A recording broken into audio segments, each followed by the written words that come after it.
You ask Tiger to calculate. This deals with linear inequalities with one unknown. The final result is c greater than 2. Let's solve it step by step. Swap sides.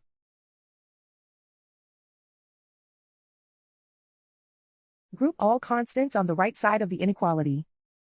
Add 65 to both sides.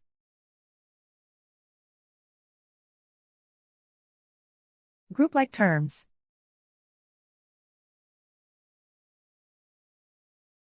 Simplify the arithmetic.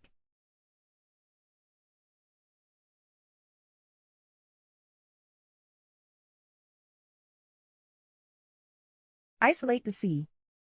Divide both sides by 42.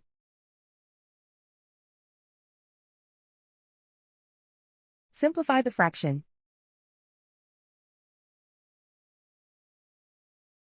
Find the greatest common factor of the numerator and denominator.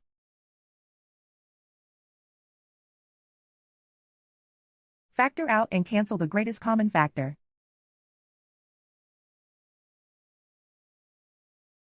Plot the solution on a coordinate grid.